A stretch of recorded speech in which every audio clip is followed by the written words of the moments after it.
So, a very good evening, morning, and afternoon to all of you who have joined us today. And I am so much enthusiastic to see that so many people are joining us for the first time. And I think we are not going to disappoint you. Cool. Let me know if I'm audible in the chat section. Okay, so it's a Saturday, and here we are again with another workshop. Also, we have an update. We have recently launched dark mode for our courses module on Android. Go check it out and join the beta program. There are hardly few positions that are left. Moving forward very quickly, today we have Alipta, if my pronunciation is not wrong. He'll be talking with us about the end-to-end product design process. Alipta is a deep design journalist who have been in the industry for almost now 2 decades, and he has been spanning across B2C and B2B markets, and he has been working with a whole lot of clients. Currently, he's a leading product designer for Microsoft at the Bangalore studio. Alipta works at the intersection of people, product, strategy to build usable and accessible products touching millions of lives. I think that's what design is all about. So, what's the wait for? Let's start, Alipta. The stage is all yours. Yeah, thank you. Great. Okay. Let me quickly share my screen, guys. So one quick thing, a small disclaimer is like the views expressed in this presentation is entirely mine, and it has nothing to do with the organization I am currently working for. So please don't get me wrong. I mean, this is something I have to put so that there's no conflict, right? Conflicts of interest. Anyway, thank you so much, and let's get started. Okay. So does this question sound familiar to all of you? It does, right? Yeah, I think I have asked this question while being on both the sides of the table. You know what I mean by that? So while I was a candidate at the interview, that's the time I used to ask this question: what is the design process you follow? Right? I mean, it's a very common across. It's a common question which is normally get asked by a lot of candidates in the interview. And also, while I'm at the interview panel, I kind of these days I somehow try to understand like what's the design process you normally follow. It's not a direct question though, but through their work, through their portfolio, I try to kind of understand what's the design process you have been following in your organization, right? So pretty interesting, insights I get from these people. And today's talk is about design process, right? So so process is always our savior, isn't it? So today, when you see the design industry is getting as complex as ever, process is always our savior. So process, I feel it drives a lot of efficiency. It reduces a lot of risk for failure, isn't it? And always sets a clear expectations and make all the stakeholders work towards the same goal. So they are all in the same page, trying to build something together, right? Let me give you a quick example here. So let's say, imagine your wife is out of town, and you as a father got the responsibility to prepare and send your daughter to school. What does saves you? The process saves you, isn't it? So I have faced this in my life. So I kind of start preparing the breakfast. Before that, I normally wake up a little early, and probably I put the bread in the toaster, and then in the meantime, while the bread is getting ready, I can wake up my kid and ask her to brush the teeth, and in the meantime, I can also get the dress ironed for her, right. So it's a series of things which happens and in a limited time, isn't it? So it's the process is normally it does save me a lot of time, right? So another example could be you're ordering something from the grocery store, right? Online grocery store, let's say. So and then or maybe you're ordering a food. So process always helps us. So process helps save a lot of time. It as I said, it drives efficiency. It reduces the risk of failure. And once you do it every time, if you kind of follow the same process every time, you kind of become a master of it, right? And then you know what to do next. So it's always helpful to have a process around you, right? So with that, let me tell you. So what do you see here in this image? Can you see something? Uh, I cannot see the chat. So if anyone is having some interesting comments, please let me know. So any response? Yes, the interesting the one of the comments that says this process helps us doing the work in a more structured way. It's a band. Yeah, it's a band. It's a band. It's a band. And so can't you see division of labor here? It is, right? Yeah, they're saying no lead singer in that band. Yeah, Somebody. there's no, yeah. So the thing is, so division of labor actually is one of the most important concepts, right, in social science as well as economics. So it refers to segmentation of task, each person focusing on very specific area. So if you look at this band, so there are multiple guitarists here, and there's one drummer, one person at the keyboard, and one person also the lead singer who she's also having a guitar, right? So it's a division of labor always, right? So originally, this term was coined by Adam Smith somewhere around 1776 in his book Wealth of Nations. So he famously used a pin factory as an example. So he said that to create a pin, there is a series of steps have to go through, and if each person actually specializes in their step, the job becomes easier, right? So today it is kind of evident across the industry, isn't it? So division of labor is has led to a lot of specializations, right? If you talk about design industry in that way, so design industry where we are all trying to build products, right, digital products together, and then so we work with PMs, so we work with engineers to kind of work towards the same goal, but their skill sets are different, and their the way they work to create this thing of to build some products is it's very different, right? So they all contribute towards building a product. And when you talk about design as a discipline, I think in the design also we need researchers, we need UI designers, we need visual designers plus UX designers. So clear division of labor, which is making us do better things, right? Now, what does this image shows?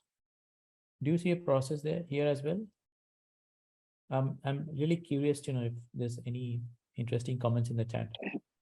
Mm, they've just started commenting that yes, they can see. No team here. No team here. Okay, okay. Anyone else, guys? Troubleshooting.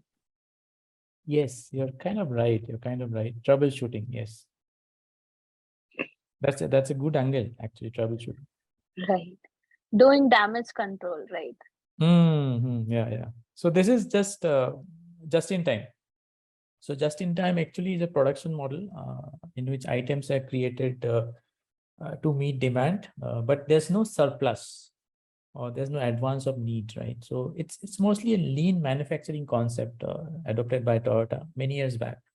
So I think after World War II, when Japan was having a lot of economic issues, so Japan took up this model of manufacturing. So they adopted a system where they could not have to finance on large inventory production, right? So they could have less inventory and to make production more efficient. So GIT has been seen as the most cost efficient method of maintaining stock levels. So its purpose is to minimize the amount of goods you hold at a time without compromising on the production volumes, right? So imagine you're trying to build a house, a two-storied house. So if you're building a two-storied house, you don't need to stock the bricks for the entire house, right? Maybe once the first storage is complete, you can probably order more, right? And it's just a call to the supplier, so they'll really deliver you on time. So you don't have to hold a large inventory, right? So it can save you a lot of costs, right? So that's about just in time. Now, going to the next one. What do you see here? Any thoughts?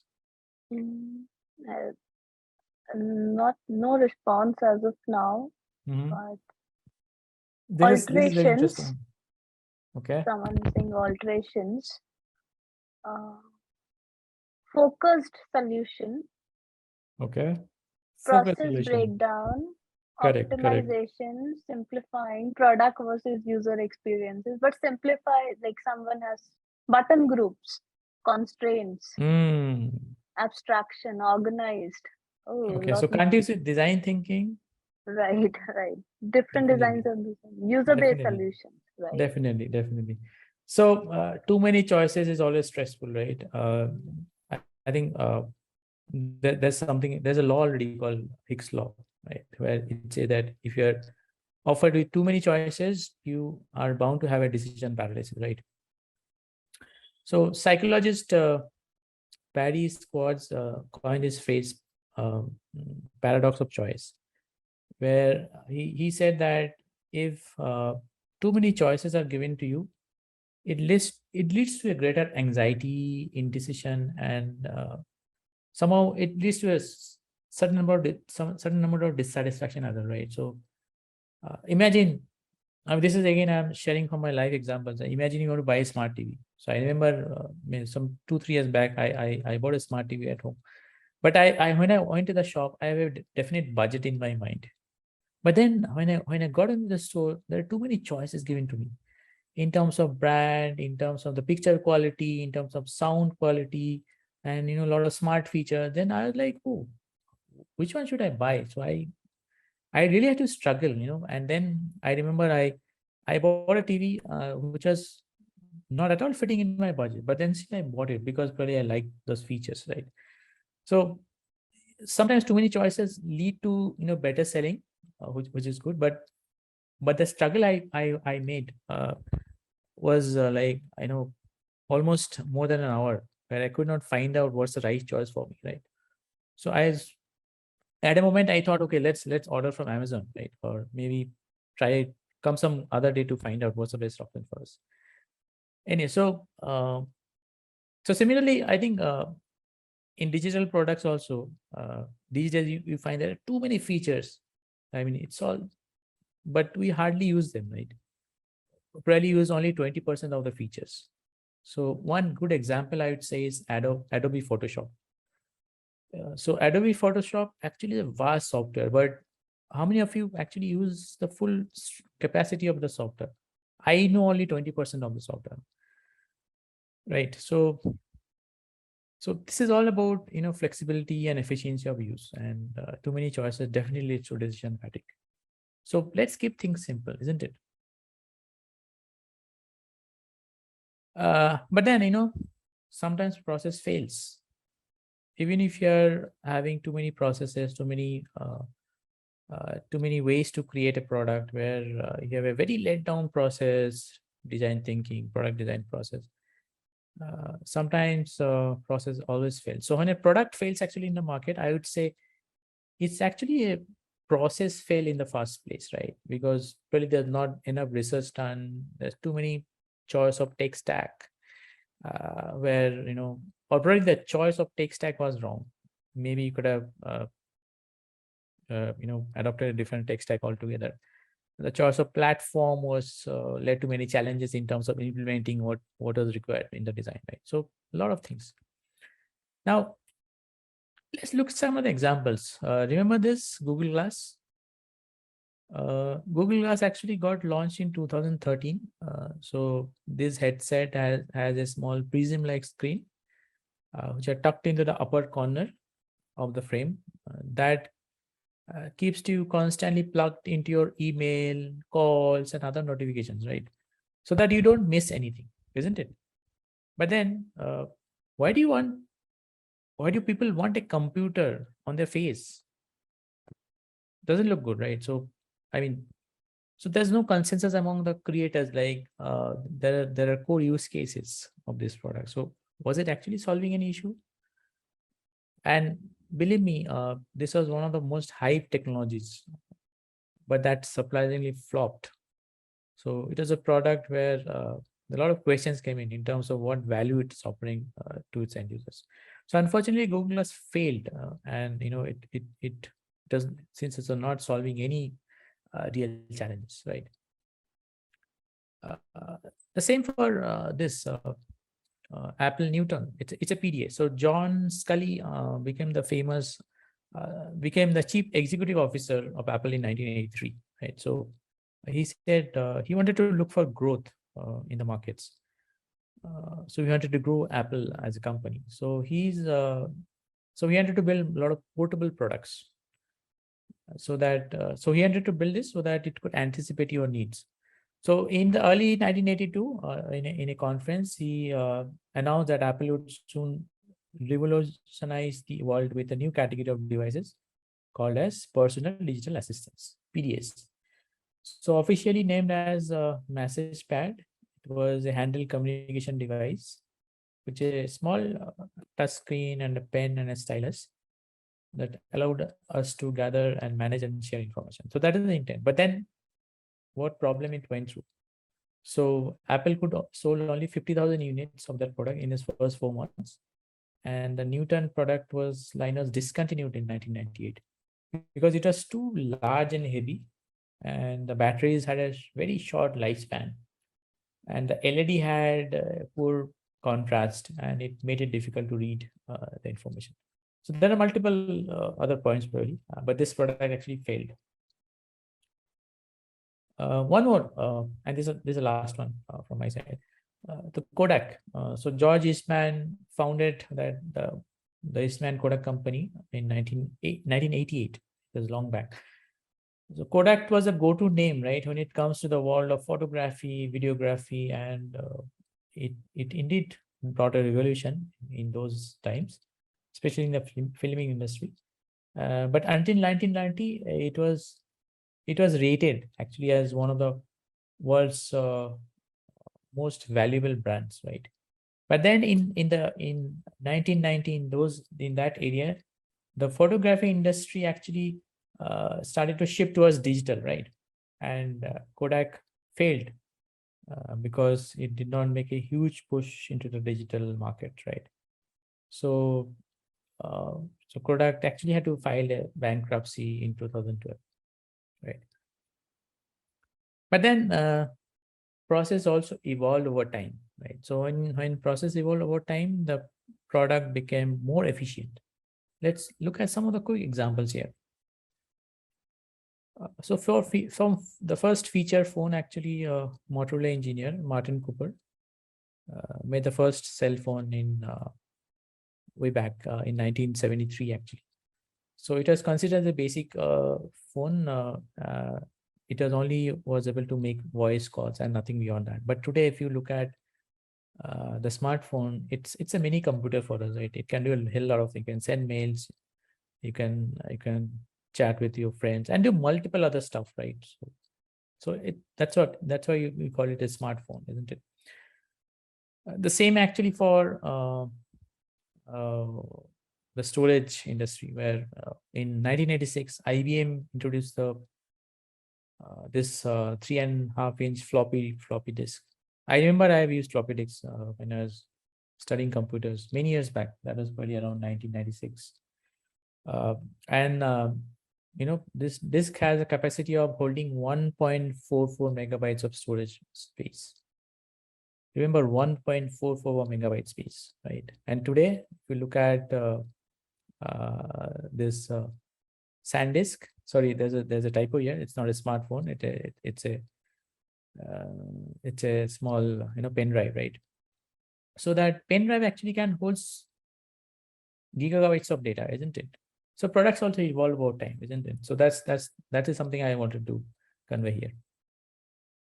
Now, but what happened eventually? The first versions of products actually declined. So this is a typical product life cycle curve where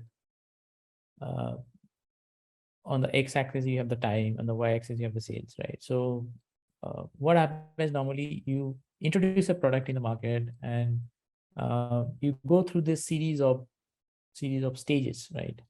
Introduction, then when it grow to an extent, it gets matured, and then ultimately it declines, right? So every product declines. So now what does this dot represent here? This dot actually represent uh, the stages where designers can actually get involved in that entire journey. So in the initial stages of introduction, of while you're introducing something in the market, designers has a big role to play. Same for the growth and same for the maturity. We'll come back to that in some time in detail. But before that, let me also introduce myself, something which I've not done so far, right? So this is me, Alipta Ballav. I am a design graduate from Ravindra Bharati University, Kolkata. So I had almost 23 years of fulfilling design career. I live in Bangalore with my family. Yeah, apart from designing, I do bathroom singing and I practice Wing Chun. So Wing Chun basically is a form of martial arts. It is one of the oldest form of martial arts. And I try to learn Wing Chun. But yes, I don't go to school. I learn it by watching videos. But before that, I had already have I mean, I have been taught in martial arts so many years back. So now I practice Wing Chun actually.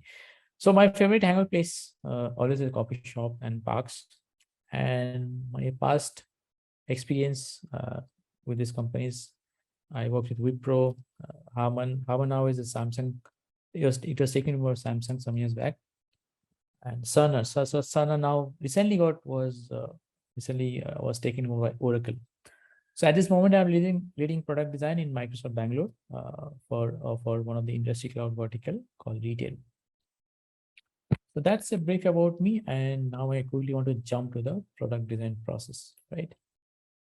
Okay, so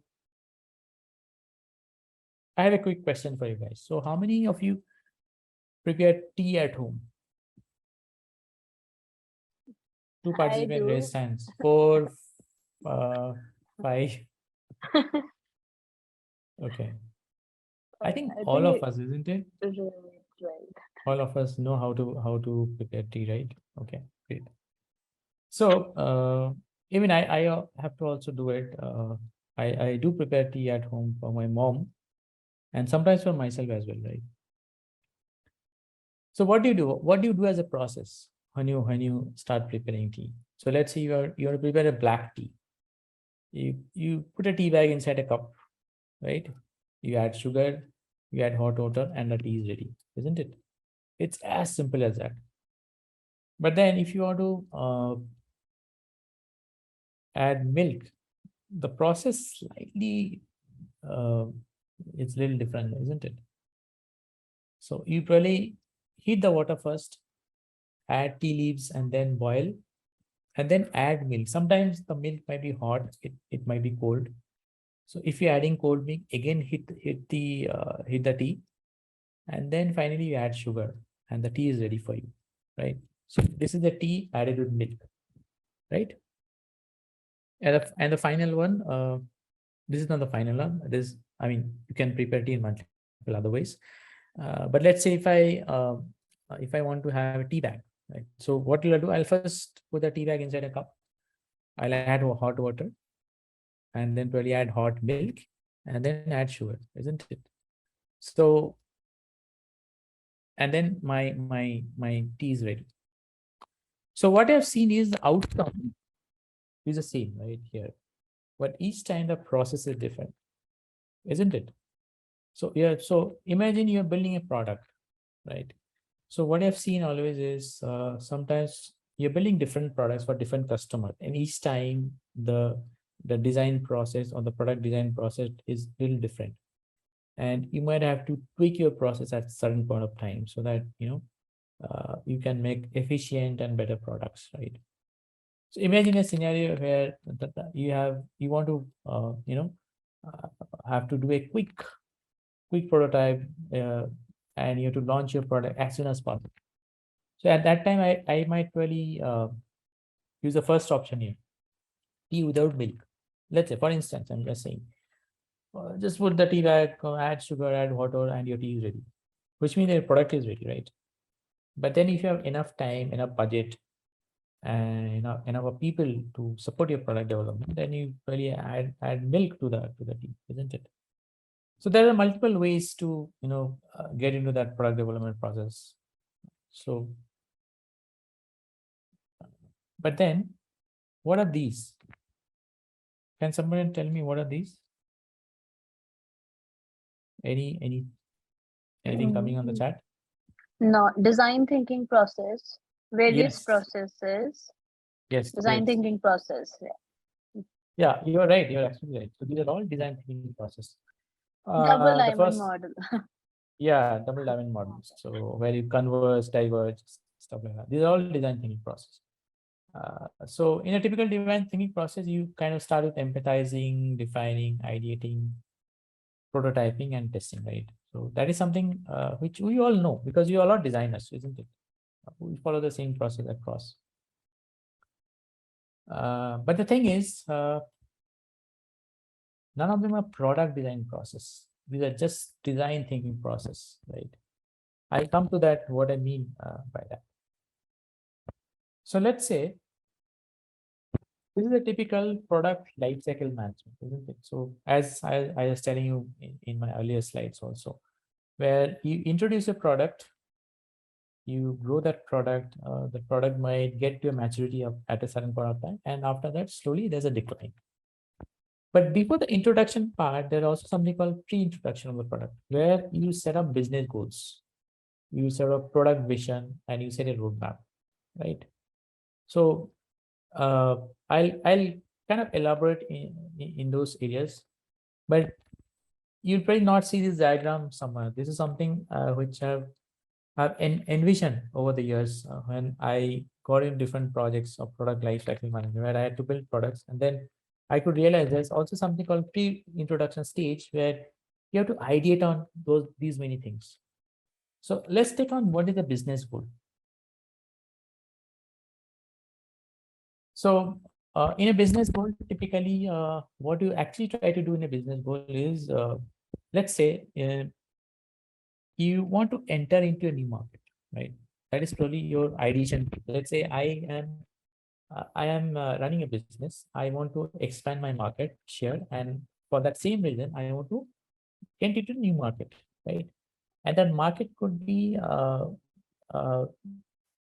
different types. I might want to get into a region, right?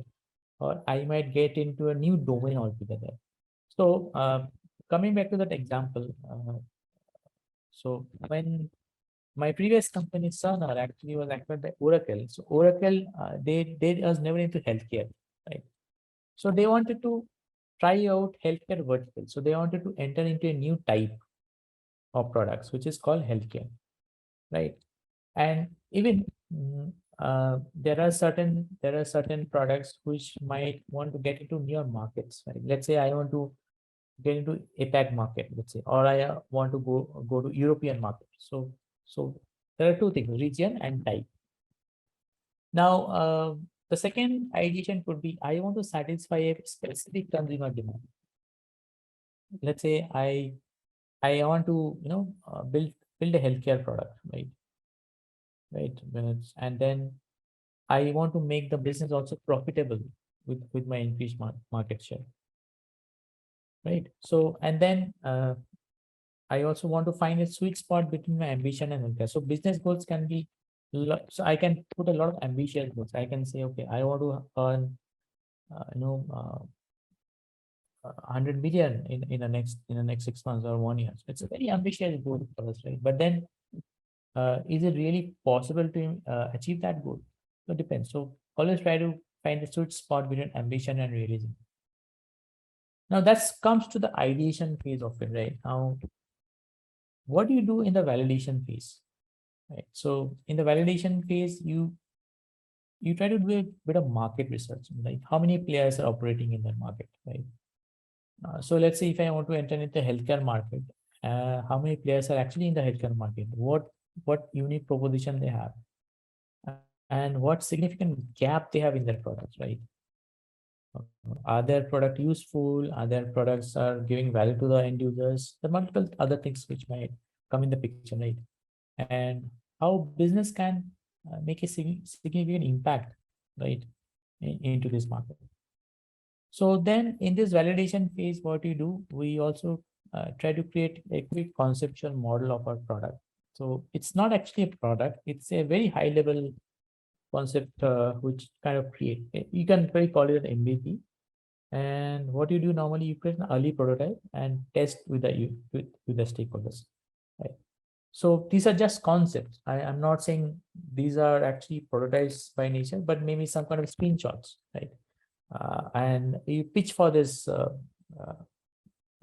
for this concept with the stakeholders, where we kind of ideate or validate rather, right, whether this concept might work well with the market needs.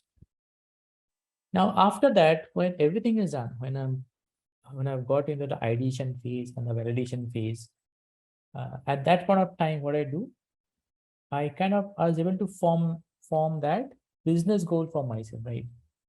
So my business goal could be I want to be the top player in the healthcare market, but only in the APAC region, not beyond that. So I'm segregating my market, right? So that's about it. So what you have learned here, ideation, validation, and formation of your business goals, right? So these are the three steps. Right? Now the second thing also comes about your uh, yeah. There's a question actually. Someone raised a hand. Yes. Uh, there's not a question. I think he lowered it, but there is a question that Mhm. how do you conduct these ideation and validation phases, and who all are involved? Yeah, that's a very good question actually. So when this conceptual model are created, so as I said, these are not any kind of prototypes. So these are very early stage concept where I might put something on the Excel sheet or PowerPoint presentation and get validated with industry experts. So let's say our partners or stakeholders from industry. So let's say if I want to get into healthcare market, let's say, I might want to test this out with doctors, right? Or I might want to test it out with some hospital staff. Right. So those are my players, my key players who can validate that model, right? And then I get a lot of interesting insights at this early stage, so that I can understand. So if there are already some players doing a similar thing, I might change my USP. I might change my unique selling proposition, saying that okay, I I might have to tweak it, right? Right. So does that answer your question?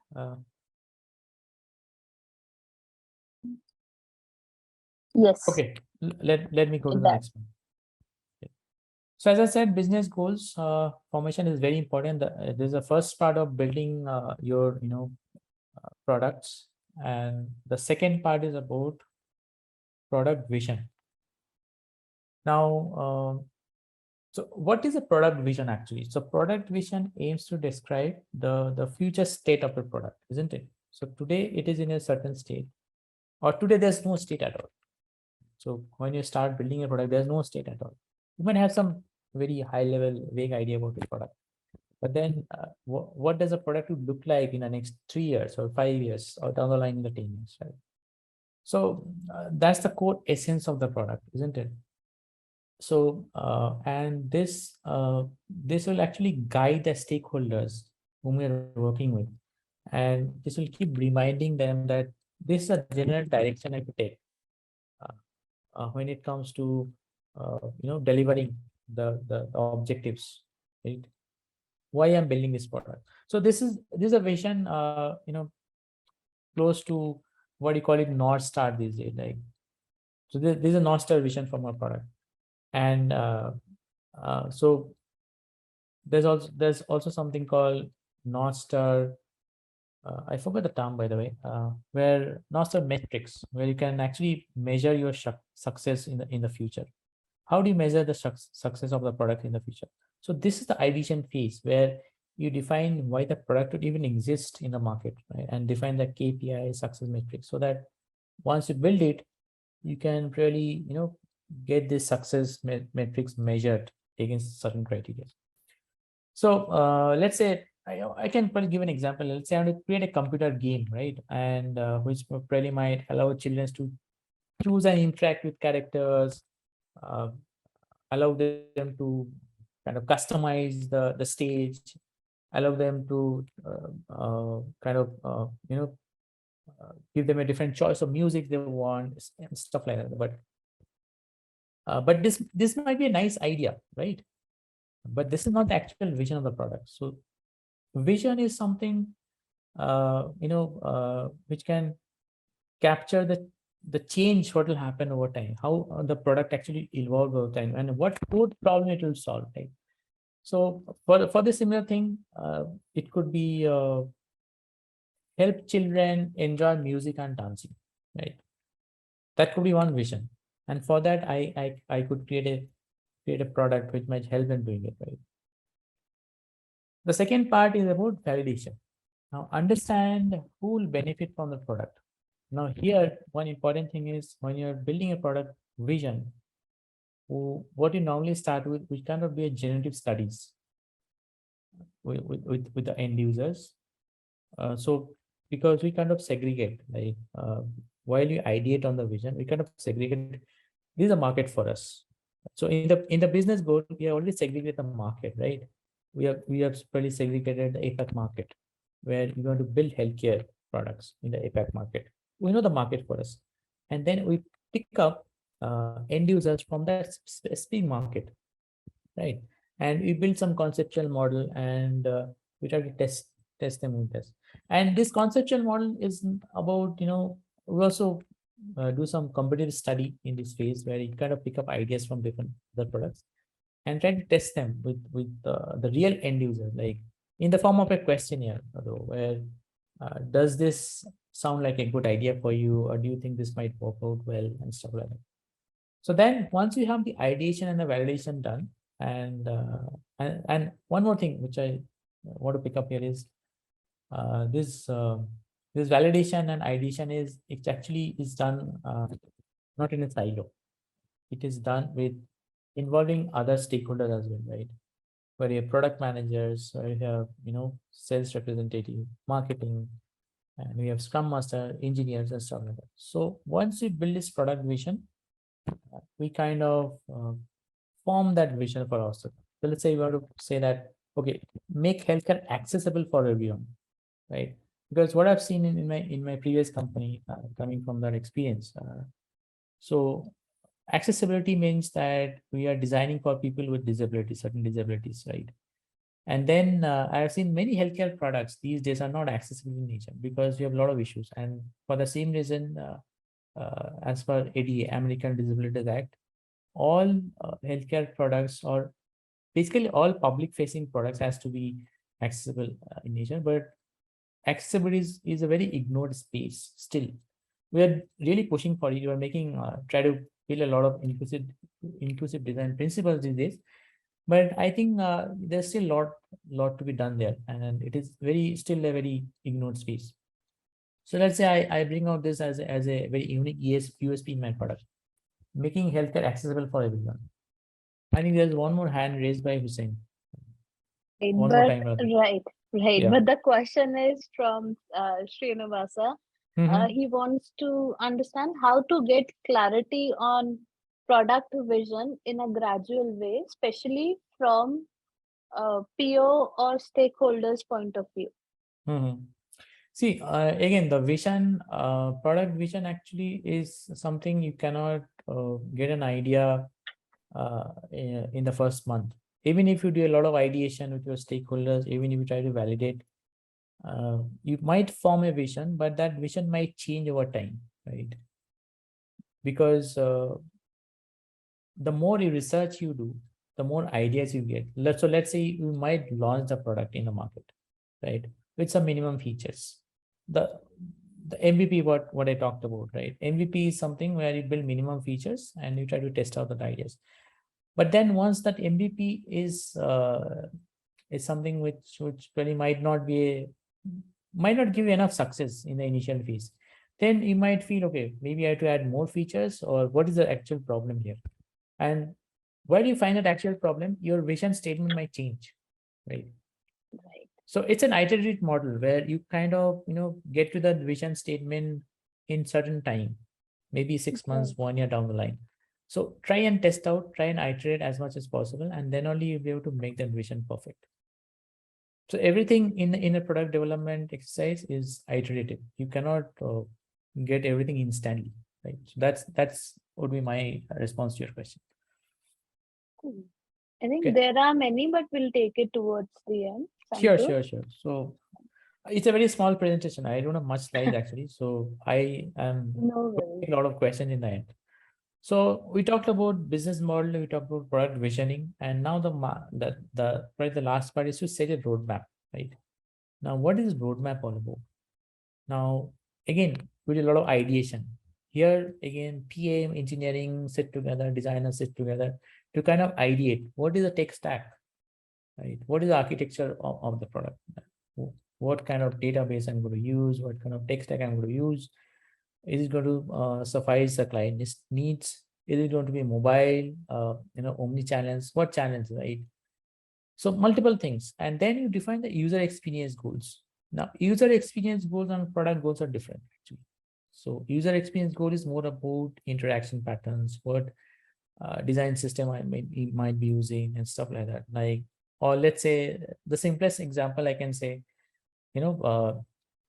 I might be able to access my information in minimum clicks, right? So that's one user experience goal. Or maybe I can say I'm able to find my information very quickly. Or let's say I want to spend less time on the screen. These are all user experience goals, right? Though on the long on the broader side, it does cater to the product goals, but user experience goals and product goals are slightly different here. Nirupama Prasanna raised her hand. Yeah. Questions? Hmm. She's not asked any questions. Okay, maybe I can take up later. Now, in that ideation phase, we also talk about data security and what kind of security features we'll offer for the product. And then you start building some features, right? Ideation. When I say build features, I'm not saying build end-to-end features. I'm saying you build an early concept of the features, right? And as I said, use iterative model where you kind of try and test out with your end users about whether this model might work or not, right? And the second phase is the validation. Again, the process looks same here. You build a proof of concept and you validate at each step. Now here, in the previous slide, I talked about generative study. Here I'm going to talk about evaluative study. So evaluative study means you have certain flows in place where, let's say a simple, if I'm building a simple food ordering app, I already have some flow in my mind, right? So I have to probably log into the app, and then I'll probably get to see a list of restaurants within my locality, and then I might be able to categorize those restaurant under different heads, and then let's say Chinese, Indian, stuff like that, different other side, and then from there I pick up one restaurant and I kind of order the food. I get to their menu, order the food. So this entire flow actually, right? Whether that flow makes sense to the users, whether I'm able to find information as much as possible and stuff like that. So that's about evaluative study where you kind of understand whether that workflow works for the end user, right? And then you form is simple. It's just build and release the products. And then what are your release timelines? Do you want to release in 3 months time? Do you want to release in 6 months time? Do you want to release in 1 year time? So these are building and release phases. Define those release phases so that we plan our task accordingly, right? And then you kind of uh, prioritize what is important over the others, right? And one more thing here is also about prioritization of features. Sometimes some features might uh, be kept for the later releases. Some features might be for the immediate release, because we get this pulse from the customers, like what customers want us to launch immediately and what can we uh, take a back seat, right? So these are some of the ideas. So I talked about it. And so this is actually a vision diagram where you can actually record whatever you've done so far in the entire visioning exercise or product design exercise. What is the vision statement? What are the target groups you want to have? What are the needs they have? What is this product all about? And what are the business goals? So this is basically a template which you can record your ideas. Okay, I think I am pretty much close to the end of the presentation. I want to play a small game here. So I'll just give you some vision examples. But I do have time to take questions from you. I have kept a lot of time to take as many questions so that I can answer them. But before that, let's play this small game. Okay, can someone tell me the name of the company? Make video communication frictionless. These are all product vision examples. No answers as of now. Zoom, Google Meet, Who said Zoom? Nishant. Nishant, you're right. It's Zoom actually. Okay. To capture and share the world's moment. Instagram. Yeah, yes, that's amazing. Okay, what about the next one? To make commerce better for everyone. Amazon. No, it's Shopify. Oh. No worries, no worries. Okay, it was a trick question. At least for the people. To provide access to the world's information with one click. Sorry, the click is missing here. Google. Exactly. Spread ideas. It's the simplest one. Somebody has mentioned TikTok. That's why Twitter. Twitter. They're saying Twitter. Twitter? Oh, it's not. It's not Twitter. It's dead. Ah, nice. Okay, I think if you have time, I remember the tea example I gave you. That there are different design process. You probably make the tea, but there are different variations of the tea. But I don't know how much time you have. Maybe you can do a small kind of how can this tea be marketed as a product? What do you think, guys? Do you think it can be marketed as a product? And if yes, right, how do you think it can be marketed? What will you do first to get that tea out of your house and market as a product? I'll stop sharing my screen here, and then I just want to be as much as interactive possible now. Hold on, guys.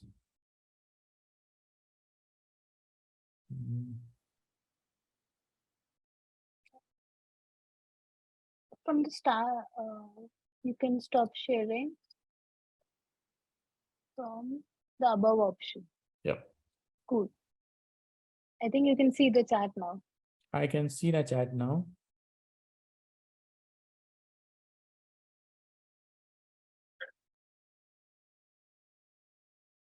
Somebody saying taste, color, region to how people like it or use it as a medicine. Yes, Ishita Gupta said as a medicine. Yeah. For us, it is. But what is the process you're going to follow? What is the process you're going to follow to make this tea market as a product? There are already companies doing it, right?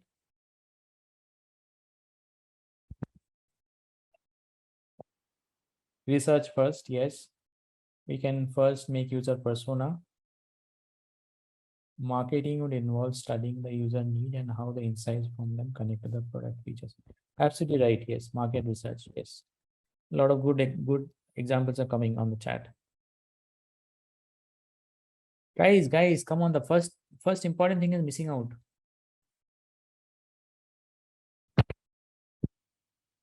Identify use needs, branding, need. Yes. The first important thing is missing out, guys. I'm just saying. No, before vision of product. Before vision of product.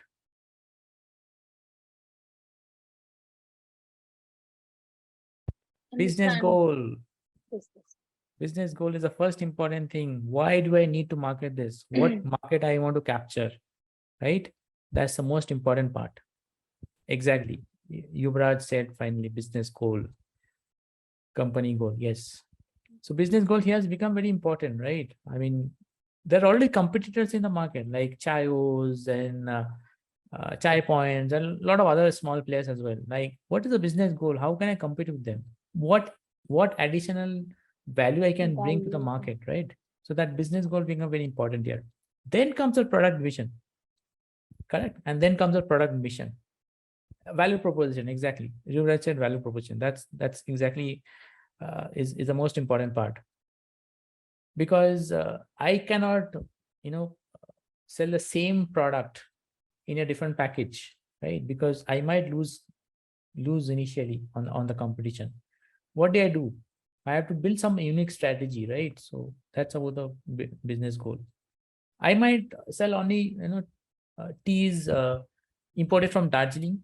I'm going to sell only Darjeeling tea. That's can be my business goal probably, to capture the market, because many people love Darjeeling tea or Assam tea, for instance. Right. I'm just giving an example here.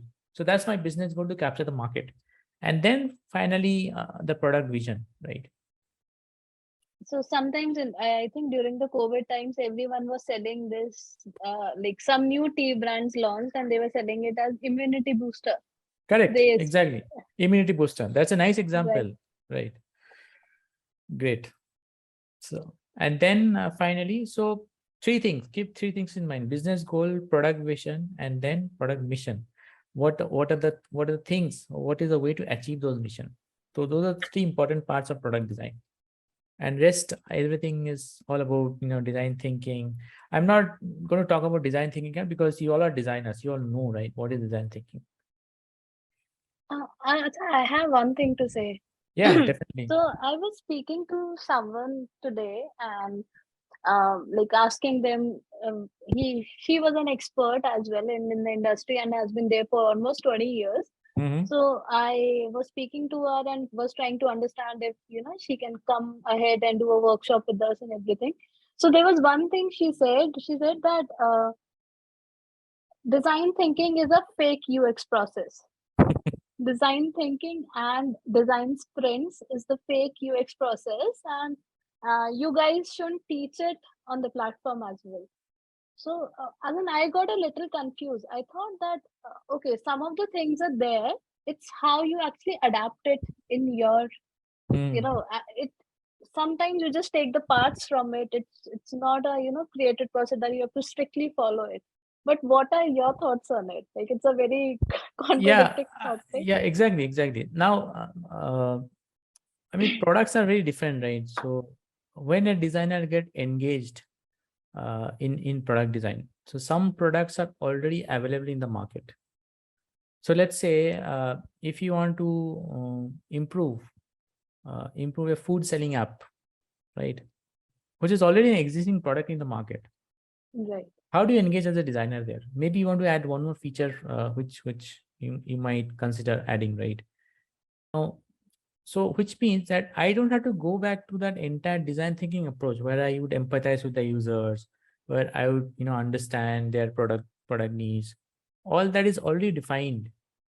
I might start from prototyping because I already know the persona, Right. right? So now you have to understand where the product is in terms of their maturity. That's a very important thing.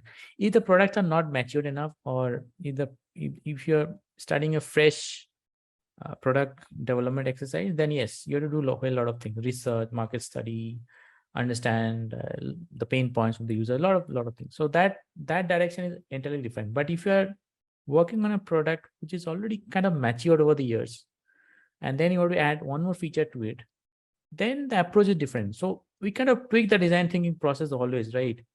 Where you don't so for certain products you start from the step one, and for certain product you start from step three, let's say. So So that's a like little tweak. sorry to interrupt. So like Yeah, we correct. started with small Instagram carousels Correct. to just to test if this is gonna bite size is gonna work or not. And it was when Instagram, was not so much popular in 2018, 2017 or 2018. The hype was not as much. Then we, tested it. We understood. We posted for a month and we understood how the response that we are getting. And then we started with 5 courses, 10 courses, and when the courses were ready, we understood, okay, design challenges is something people would need, then the workshops are something people would need. Now then, okay, we got so many reviews, now we have to revamp again to get a dark mode, right? So that's how a product keeps on evolving. Like, it's been 2 years, 3 years, but every Mm, year there's something new. It doesn't mean correct. that we have to go ahead and do a the design revamp all over again. But sometimes adding those basic features, but the process is completely different. You don't have to reinvent the wheel every time. I think that's Yeah, what is I have a different. very interesting question from Javed. He said that how to bring empathy in the design in simple process, like to directly touch the vis- visceral part of human being. Okay, Javed, first of all, thanks for asking this question. This is a very interesting one, actually. You know, I would say somebody said design thinking is fake, right? I'd say empathy is fake. Because, you cannot be 100% empathetic, because Right. let's say you're not living that person's life, right? Even you're trying to build, let's say, even if you're trying to build something for a person who has cognitive disability or who has vision impairment. A person with vision impairment has a very different challenges than you. And you being a researcher, you might be able to capture only 20% of his problems. You cannot capture all the problems because you're not leading his life, his or her life. So what you build as a product might solve his problem to an extent. I'm not sure. I mean, there are a lot of guesses here. So I would say you cannot be 100% empathetic, even if you even you spend too much of research while building a product. You can probably get 20% of the insights. So that's the simple answer. So to lead that life, I think you really have to stay with him for months, years, and you don't have budget for that, right? Your tech company not give you the budget to do that stuff. So whatever you're doing as an initial research is something we don't have the right set of data. We have a minimum set of data, but those are not all what you need. So I think 100% achieving that empathy is really a tough time. It's really tough, I would say. Some Um, interesting question. How can you? This was from Yuvraj. Uh, Hold on, guys. How can we convey our design vision to one manager or a senior authority who is mostly in tech roles? They only understand numbers. Very interesting question, Yuvraj. Yes, even I face the same challenge across my organization. It's a difficult to answer this, but over time, what I've seen, it's a very slow change, right? Over the years, we have been trying to get a seat at a table when it comes to uh, making our stakeholder understand the value of design. The process has been very slow, but there are also success stories beyond it, right? I mean, people are taking design very seriously these days, and but yes, the responsibility lies in every designer who are a part of the organization, right? So they also have to kind of spread the message across the organization about design thinking. They need to involve multiple stakeholders in any of the workshop which you plan to do. So design evangelization is very important across the organization. So that's a very important step you need to do. So I remember when I joined Cerner, a healthcare company, back in 2017. It was a very I found it a very engineering driven company. But then bringing design into that company was very difficult. But then it took many years, almost 5 years, to get to a maturity level of 3, where we just started adopting design, right? We are not integrated. It takes time, but over time it will happen. It's a slow process. I hope that helps. There are many questions coming up. right. There are many in the Q&A section as well. Okay. You can pick up if you want to. Okay, there's a very big question. Mm-hmm. It's how to handle situations when the business owners or product owners want quick solution and not necessarily understand the value of the design process, especially user research and other steps. It can be due to business or startup that wants to move quickly. It won't really value that research, what research can do, Mm-hmm. or what ideation or brainstorming is. How, as a product designer, can you come up with quick but quality solution in those cases? There are multiple parts with this question. Now, from my experience, I can relate to this. Even I have faced situations where I need to, ship product very quickly, very quickly as possible, because we want to launch it in this particular time, and that's a mandate which comes from the business always, right? The thing is, here I would not blame the business, because they Hmm. also have some corporate goals, right? And I know as a designer, we are very passionate about doing designs. We are very passionate about doing research. But one thing what you have seen over the years, you also have to understand uh, the business of design. Basically, you have to move from a designer's mindset to a business mindset, and then only you can really move up your career ladder. So if you want to be a design leader, if you don't understand business, then it's very difficult, actually, I would say. And that's my opinion. So I can be wrong as well.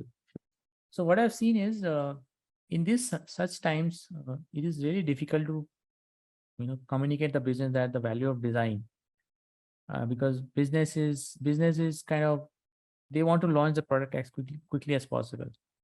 I think in those phases, do research, but in uh, maybe you don't do research at all, I would say. Launch the product and then you do research, right?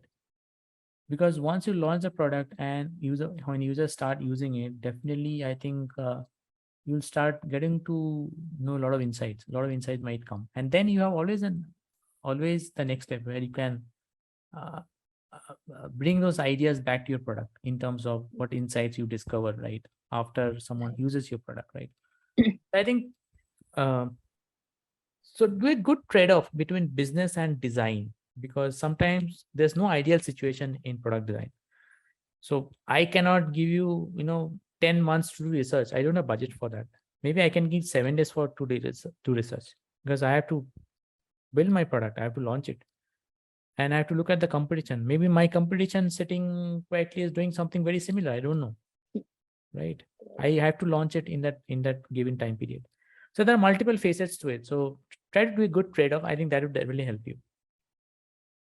Cool. Okay. How can we show product design process if we are making a portfolio project?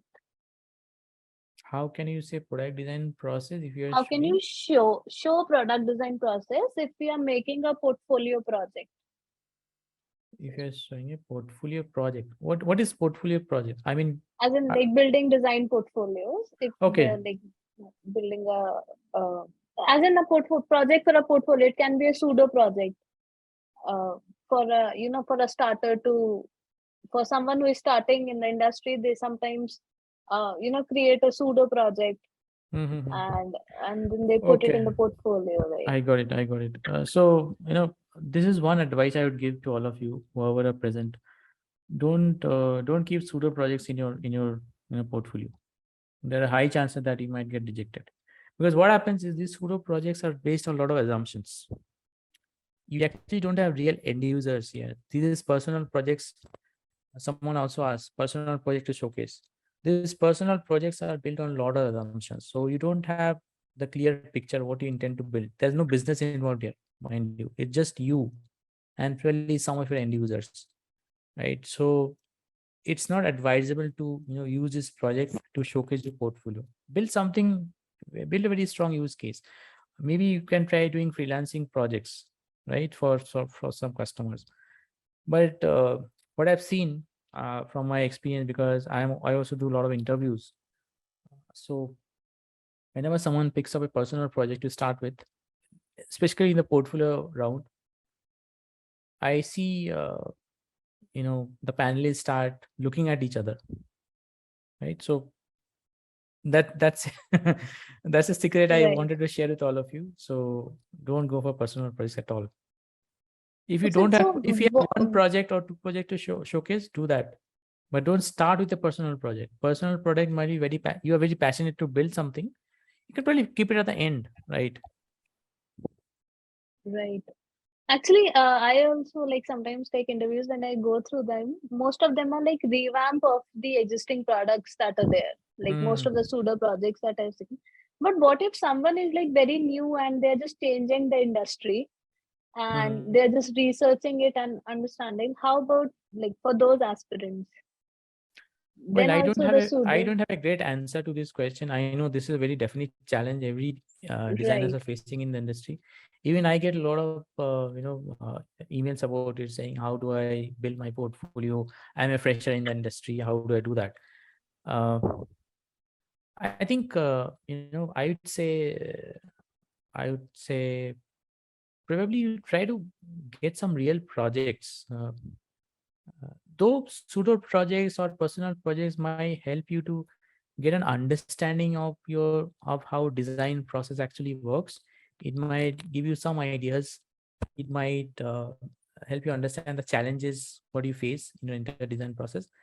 uh, but the thing is, in today's world, everything is driven by business, right? So if Mm, there's no business value out of the project what you build, and you right. cannot market that product, there's no actual real scope, right? So what companies always look for is the outcome. What outcome have you delivered out of that product? What impact have you created uh, within your user set, right? That becomes very important to judge. Because first of all, I'm going to tell you this. This is something I keep telling to everyone, that design as a industry is becoming very competitive. Mm, It was not there when I started my career back in 98. That not so many players. But today, if you look at the design industry, if you look at in any company, right, or any product development company, there are multiple designers, right? Or let's say if you're amongst group of friends, there'll be three UX designers and maybe four engineers or from right. disciplines, right? So UX designer is picking up as a career choice. And then there's a lot of competition happening, so you have to pick up the best, right? So if you start showcasing a personal project where there's no business outcome, there's no impact which you have created with your end user, because these personal projects, it just show the process, right? It never show what is the business value, what is the business impact. The So these are constraints they like had. Right. the constraint they had. So it's very difficult to judge the candidate, right? And when it's difficult to judge candidates, what's the easy way to do it? Reject the candidate. I'm very harsh here, but that's how it is in today's Right. industry. Right. Right. Madhusudan Reddy, problem need to solve. There are a lot of other questions I see. Right, they were, if you scroll a little above. So, apart from the research and interview, what else we can do to maximum empathy to a design? Like we can learn and grow by ourselves. I think you have already answered that. You I can already go. answered that. So you Right. cannot be as, I mean, it's just 20% insights you get from a person, right? So that 20% probably is not enough. And as I said, no company would give you that luxury to do research for 6 months, right? Mhm. Okay. So there's always a business need everywhere. So that, yeah. Okay. So does researching takes most of the time while building a new product? Depends on what type of research you do. So if it's generative research, definitely it takes time, because that is something which you do in the initial phase of the product development. You still don't know what you're planning to build, but you're collecting ideas and insights from your end users, right? And these are actually end users who have been in the domain for many years. So let's say if you're trying to build a Right. healthcare application, I'd probably be Mm, my first choice would be to meet doctors, right? Or doctors or nurses or clinicians, whoever. So I try to collect as much information. I try to show them, okay, I am trying to build something very similar. What do you think about this, right? Or I might have a very different idea about a product. What do you think about this? So you collect those insights and then you build on top of it, right? Now, Right. research definitely would help you to progress, but that does not mean you cannot do research while you are in the middle of your design process. So Hmm. generative and evaluative, there are multiple ways to do it. You can do generative and you can probably build on top of it some user flows, and then you do evaluative studies, and you keep on iterating on your research. But the more the research you do, the more closer you are towards solving a user goal, right? If you do less research, it might fail. If you do more research, the chances of failures are less. That's the only thing I would say. Cool. Okay. How to showcase NDA projects on your portfolio? That's question I keep getting. What is the N?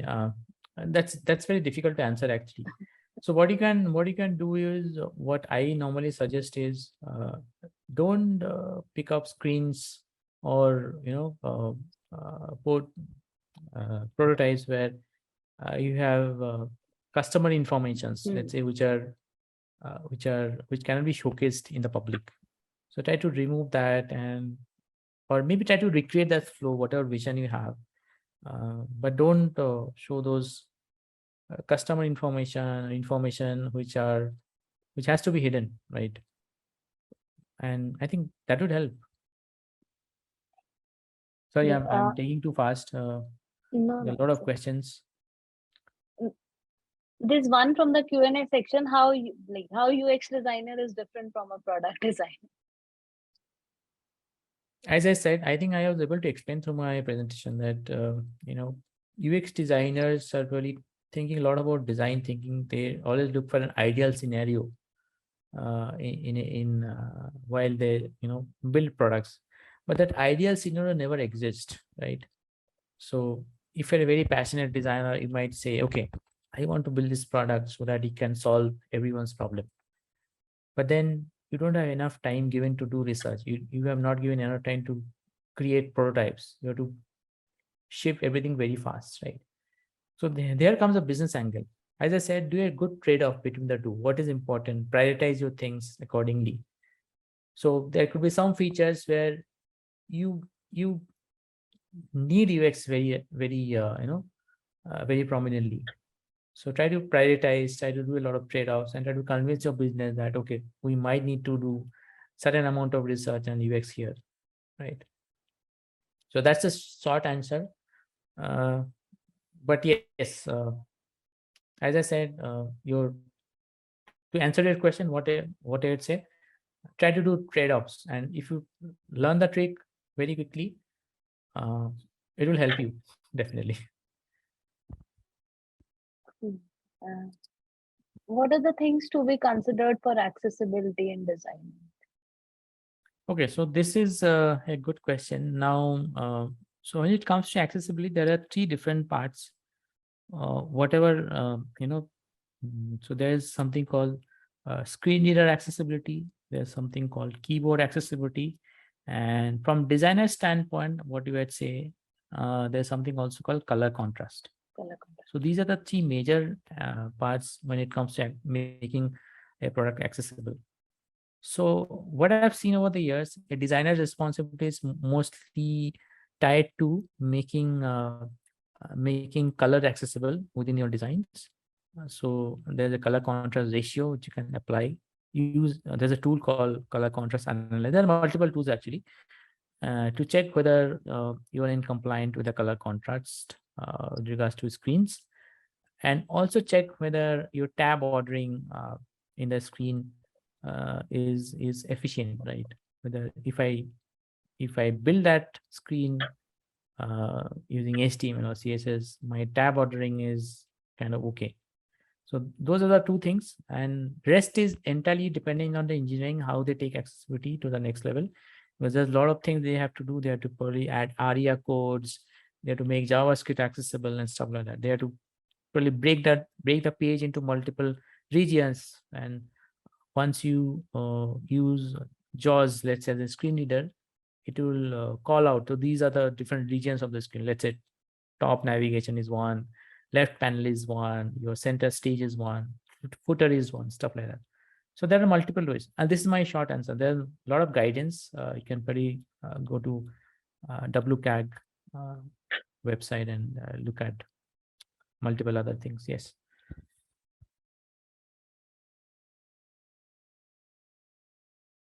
Yeah. Any further questions, guys? I know there are. So many. Okay. Uh, the most how the most recent one was a big question. If you're building a product which already has lots of competitors and Mhm, you're getting forced to copy the features without a thought, mhm. does does going to a quick user research will be a right direction? I know it will be challenging and counter question too will arise from stakeholders. Like why to waste time? What's your thought? Yeah, it's a tricky question. I would say, I mean, again, as UX designers, what I've seen is we don't have much say when it comes to decision making, right? Now, it's entirely business call whether they want to launch this product, go ahead with this product where we have very similar features from the competitors as well. But then what I always insist you to do is really try to bring that USP, right? Or try to talk to the business to make them understand whether building this product might actually help out.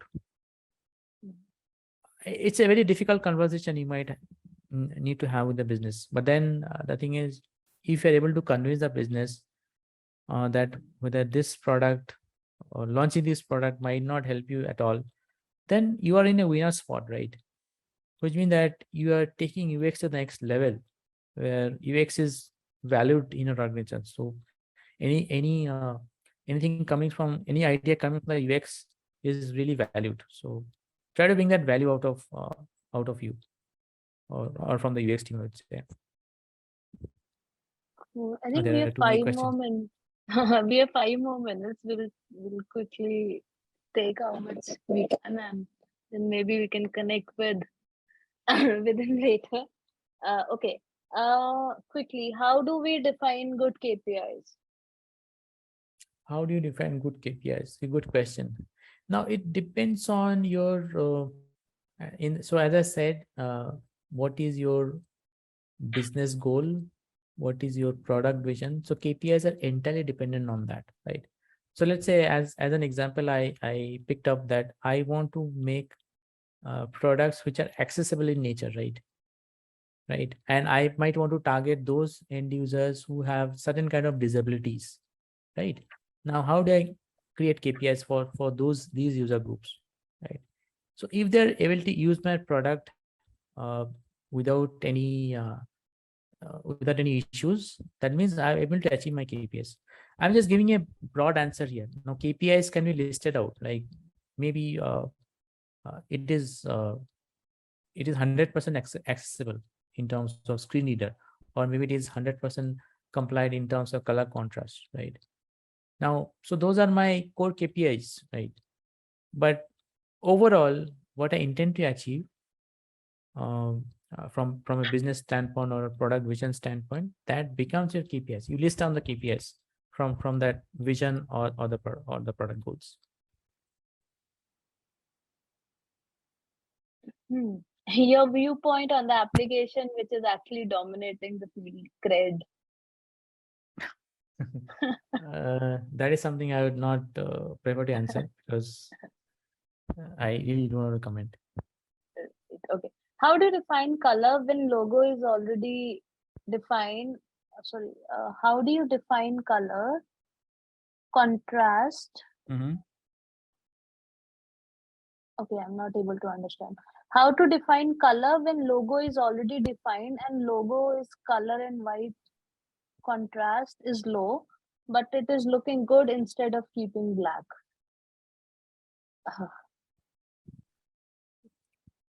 Okay, so are you talking about how to measure color contrast?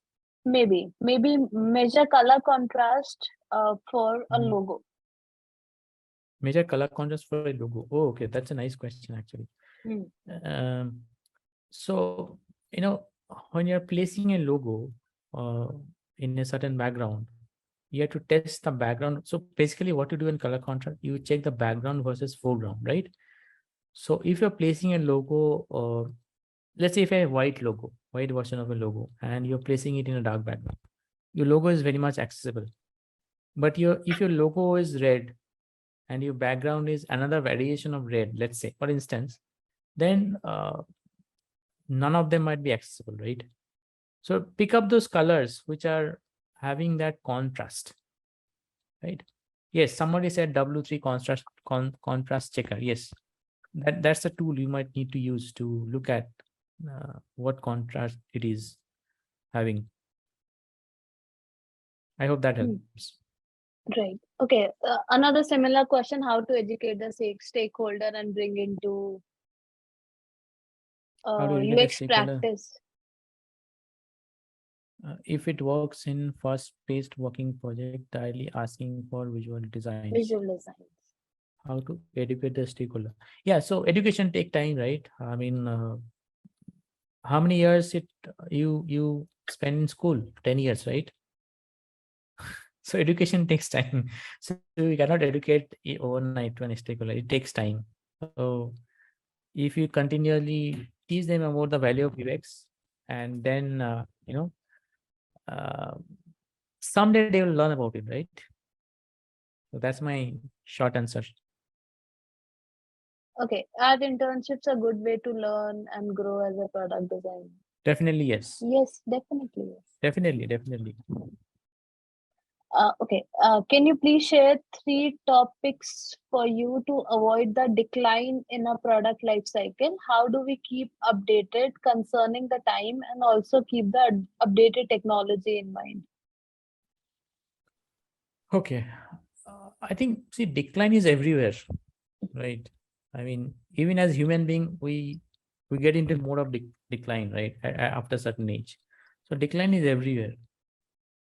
So I think similar way products also reach to that decline stage.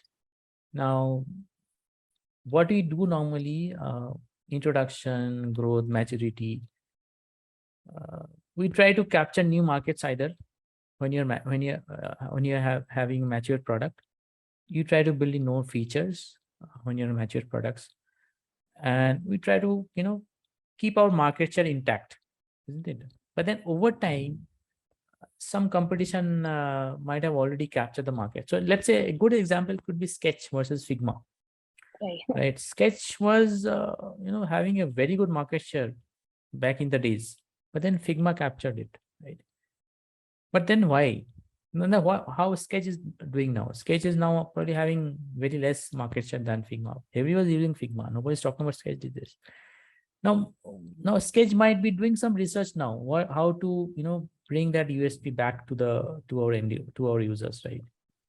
So it's always a battle, and but I would say ultimately things should decline. So I remember many products in the past which I used to use, Flash, for example, Macromedia Flash. It got declined, right? Uh, Similarly, uh, uh, Windows Vista is one example which got declined. Uh, and I took a many examples like Kodak and then multiple other examples I took, Google Glass, all declined because the thing is, after a point of time, you kind of there's a situation when you fail to solve the customer needs, because users also are evolving, right? They also have a different mindset. Are you adapting to their mindset? If yes, then your product might run. So the good example could be feature phones, Right. feature phones to smartphones, right?